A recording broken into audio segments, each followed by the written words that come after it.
जय श्री राम। सुरन सुमेरी शारदा सहाई, देवी देव शरणागत पाई। फेरी भरत मति कारी निज माया, पालु विबुध कुल करी छल छाया। देवताओं ने सरस्वती का स्मरण कर उनकी सराहना स्तुति की और कहा, हे देवी, देवता आपके शरणागत हैं, उनकी रक्षा कीजिए।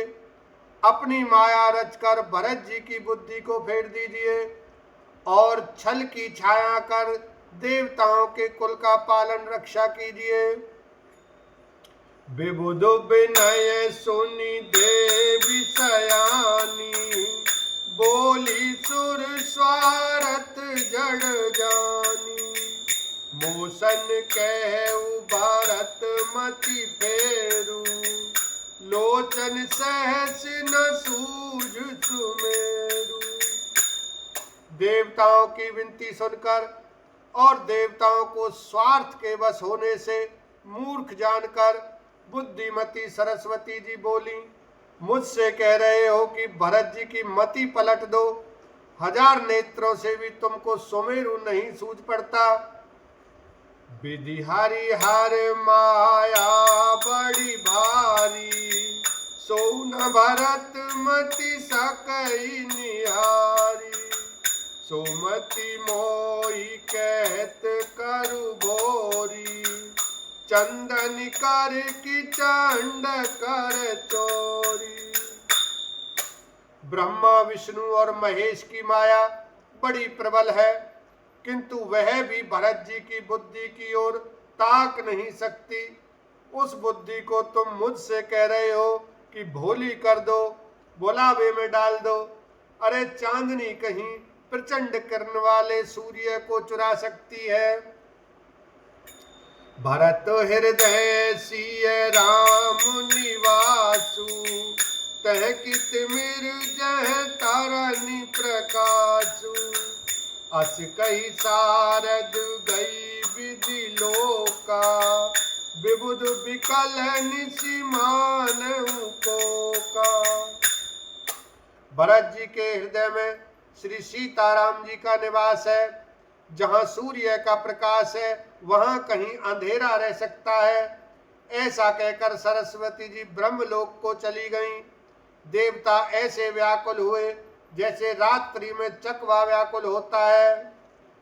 सुर स्वारथी मलिन मन, कीन कुमंत्र कुठाट।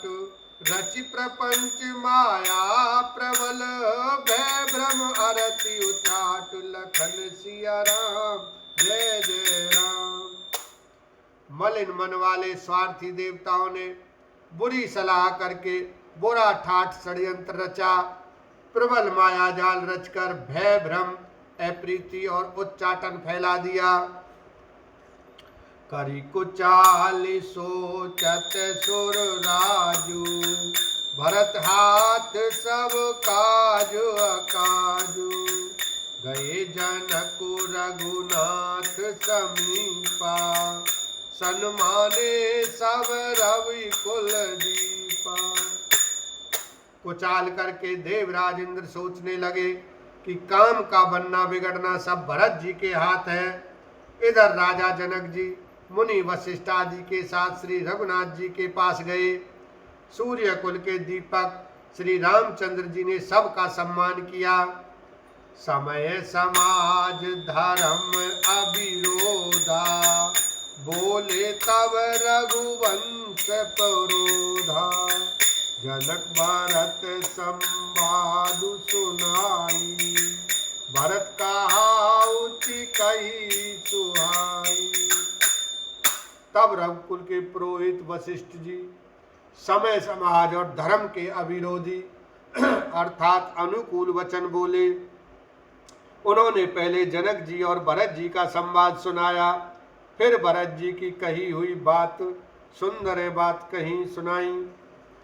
तातु राम जस आयसु देहु, सो सबु करई मोर मत एहु। सुनि रघुनाथ जोरी जुग पानी, बोले सत्य सरल मृदुबानी। फिर बोले, हे तात राम, मेरा मत तो यह है कि तुम जैसी आज्ञा दो वैसी ही सब करें।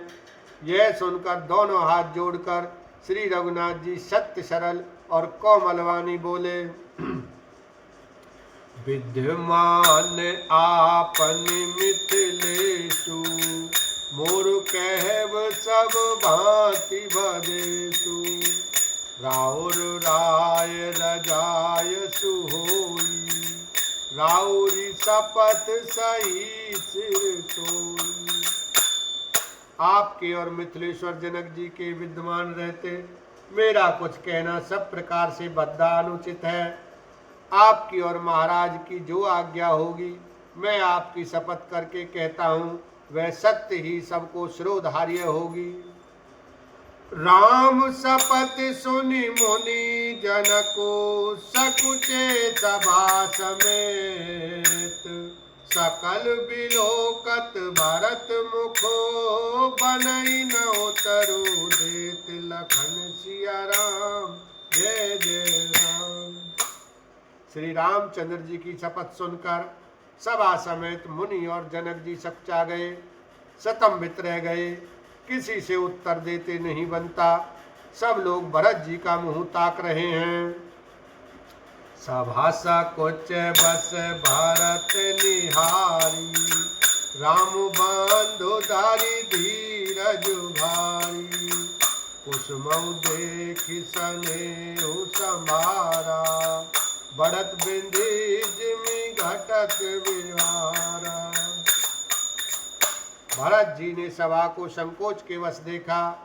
राम बंधु भरत जी ने बड़ा भारी धीरज धरकर और कुछ समय देखकर अपने उमड़ते हुए प्रेम को संभाला, जैसे बढ़ते हुए विंध्याचल को अगस्त्य जी ने रोका था। शोक कनक लोचन मति छोनी, हरि विमल गुण गण जग जोनी। भरत विवेक बराह विशाला, अनायास उदरी तेई काला। शोक रूपी हिरण्याक्ष ने सारी सभा की बुद्धि रूपी पृथ्वी को हर लिया। जो विमल गुण समूह रूपी जगत की योनि उत्पन्न करने वाली थी, भरत जी के विवेक रूपी विशाल वराह रूपधारी भगवान ने शोक रूपी हिरण्याक्ष को नष्ट कर बिना ही परिश्रम उसका उद्धार कर दिया। करि प्रणाम सब कह कर जोरे, राम राहु गुर साधु निहोरे। क्षम आज अति अनुचित मोरा, कहूँ बदन मृदु बचन कठोरा। भरत जी ने प्रणाम करके सबके प्रति हाथ जोड़े तथा श्री रामचंद्र जी, राजा जनक जी, गुरु वशिष्ठ जी और साधु संत सबसे विनती की और कहा, आज मेरे इस अत्यंत अनुचित बर्ताव को क्षमा कीजिएगा। मैं कोमल छोटे मुख से कठोर दृष्टतापूर्ण वचन कह रहा हूँ। बोलो सियावर रामचंद्र की जय, उमापति महादेव की जय, संत समाज की जय।